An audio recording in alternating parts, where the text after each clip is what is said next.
ડાંગથી સમાચાર સાંસદ ધવલ પટેલના કોંગ્રેસ અને આપ પર આકરા પ્રહાર આનંદ પટેલ અને ચૈતર વસાવા પર સાધ્યું નિશાન આનંદ પટેલ આપમાં જોડાય તેવી શક્યતા બંને નેતાઓ વચ્ચે સાંઠગાંઠ હોવાનો આક્ષેપ બંને નેતાઓની સાંઠગાંઠ કોંગ્રેસને પહોંચાડશે નુકસાન બંને નેતાઓ આદિવાસી સમાજને ગુમરાહ કરતા હોવાનો આરોપ ટુકડે ટુકડે ગેંગના ધારાસભ્ય ચૈતર વસાવા કોંગ્રેસના સભ્યો જોડી રહ્યા છે બીજી બાજુ બીજા જ દિવસે કોંગ્રેસના વાસદાના ધારાસભ્યો એમની સાથે પ્રોગ્રામ કરે છે એક બાજુ આમ આદમી પાર્ટીના ધારાસભ્ય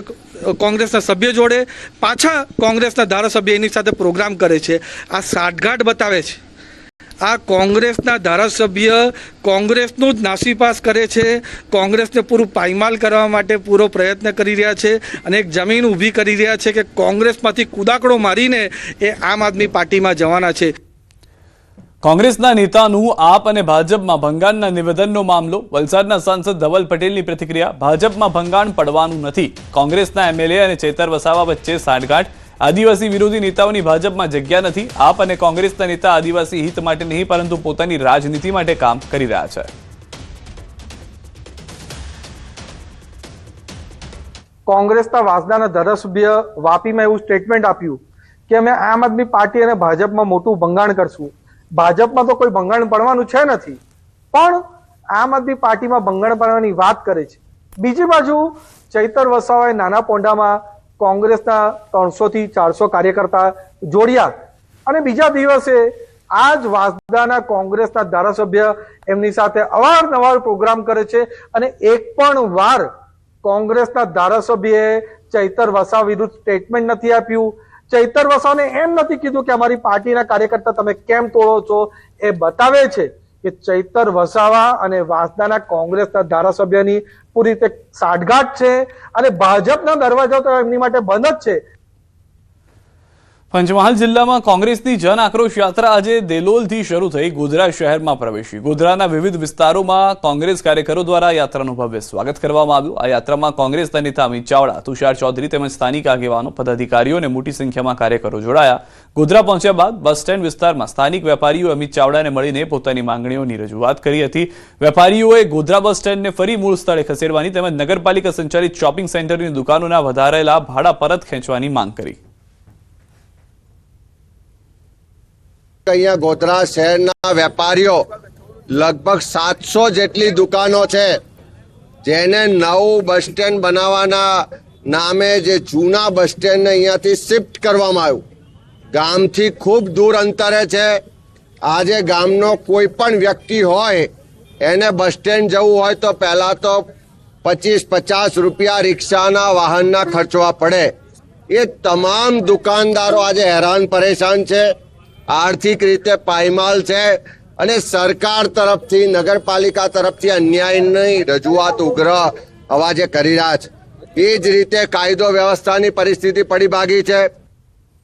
વાપીમાં રેલવે ઓવરબ્રિજની કામગીરી ગોકળ ગતિએ ચાલતી હોવાથી કોંગ્રેસ દ્વારા અનોખો વિરોધ કરવામાં આવ્યો છે કોંગ્રેસના કાર્યકરોએ બ્રિજના અધૂરા પિલરોને લીંબુ મરચા બાંધી અને પૂજા કરી નજર ઉતારી હતી મોટી સંખ્યામાં કોંગ્રેસના કાર્યકરો એકઠા થઈને સરકાર વિરુદ્ધમાં સૂત્રોચ્ચાર પણ કર્યા હતા તંત્ર દ્વારા 1.5 વર્ષમાં કામ પૂર્ણ કરવાની મુદત આપી હતી જો કે 4 વર્ષ વીત્યા છતાં હજી પણ બ્રિજની કામગીરી અધૂરી હોવાથી સ્થાનિકોને ભારે હાલાકી વેઠવાનો વારો આવ્યો છે અનેક રજૂઆત છતાં કામગીરી ઝડપી ન કરાતા સ્થાનિકોમાં રોષ જોવા મળ્યો છે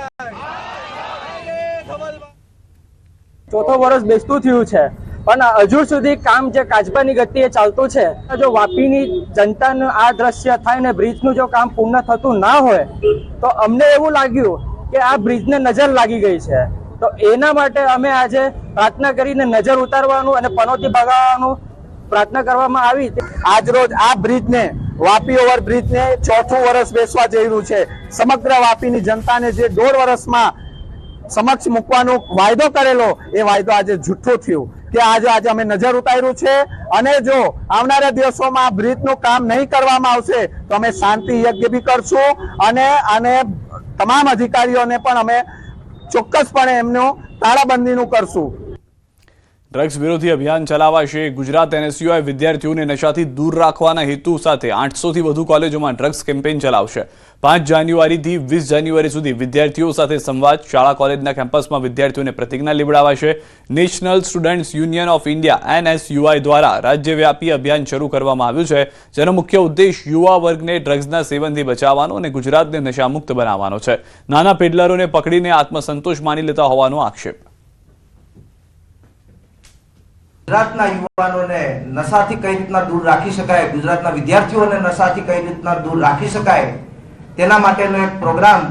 એ ગુજરાત એનએસયુઆઈ લોન્ચ કરવા જઈ રહ્યું છે. તારીખ 5 જાન્યુઆરીથી લઈ અને 20 જાન્યુઆરી સુધી સમગ્ર ગુજરાતના જિલ્લાઓમાં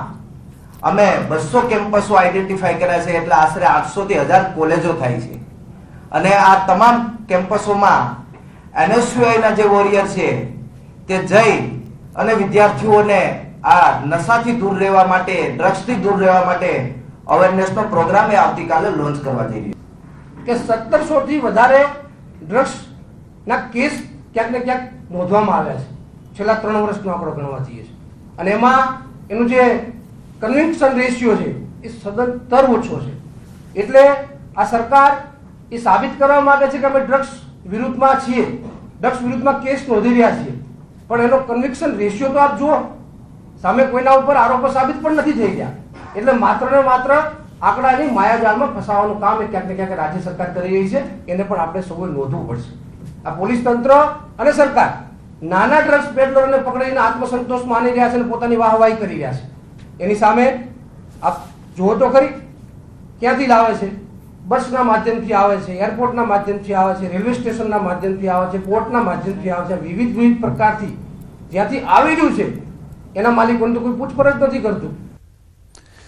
જૂનાગઢ શહેરમાં ભૂગર્ભ ગટર અને પાણીની લાઇનોની કામગીરી બાદ રસ્તા પુનઃનિર્માણ ન થવાની સમસ્યા દિવસે ને દિવસે ગંભીર બની રહી છે. સરદારબાગ વિસ્તારમાં આવેલા ઘાંચીપટ્ટી પંચાયતની પાર્ક સુધીનો મુખ્ય રસ્તો છેલ્લા 2 મહિનાથી ખોદેલી હાલતમાં રહેતા સ્થાનિક લોકો ભારે હેરાન પરેશાન છે. પાઇપલાઇન ફિટિંગનું કામ પૂર્ણ થયા છતાં રસ્તો ન બનતા વાહન વ્યવહાર લગભગ બંધ થઈ ગયો છે. સ્કૂલ વાહનો તેમજ 108 એમ્બ્યુલન્સ જેવી ઇમરજન્સી સેવાઓને પણ ભારે મુશ્કેલી પડી રહી છે. વારંવાર રજૂઆત છતાં કાર્યવાહી ન થતા અંતે સ્થાનિક રહીશો મ્યુનિસિપલ કમિશનર પાસે પહોંચ્યા અને રસ્તો વહેલી તકે બનાવવાની માંગ કરી છે.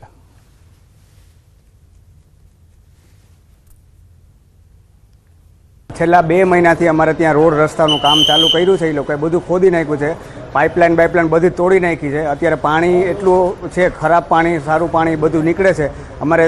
ચાલી પણ શકાતું નથી. અમારા વાહનો પણ અમે છે ને પાછળ દૂર પાર્ક કરીને ચાલીને આવવું પડે છે. પરમ દિવસ રાતનું તમને એક ઇન્સિડન્સ આપું ને, બરોબર, તો પરમ દિવસે રાતે એક એમ્બ્યુલન્સ આવી હતી, એક ભાઈને ચેસ્ટ પેન થયું હતું, બરોબર છે, તો એમ્બ્યુલન્સ પણ ત્યાં દૂર ઊભી હતી. અમારે એમને ઉપાડીને સ્ટ્રેચર નાખીને ત્યાં ખસેડવા પડ્યા હતા. આવી હાલત છે. મારા જેવા સિનિયર સિટીઝનને આ વિસ્તારમાંથી ચાલીને જવું બહુ મુશ્કેલ થઈ ગયું છે. કોઈ એવો આકસ્મિક બનાવ બને તો એમ્બ્યુલન્સ કે એવી તાત્કાલિક સેવા અમને મળી શકે એમ નથી રસ્તાના કારણે. અમારા વિસ્તારમાં રસ્તાનું ખોદકામ 2 મહિનાથી થઈ રહ્યું છે, પણ અત્યાર સુધી હજુ કંઈ કોન્ટ્રાક્ટરે નક્કર પગલાં લીધા નથી અને કંઈ નક્કર કામ કરેલ નથી. છોટાઉદેપુરમાં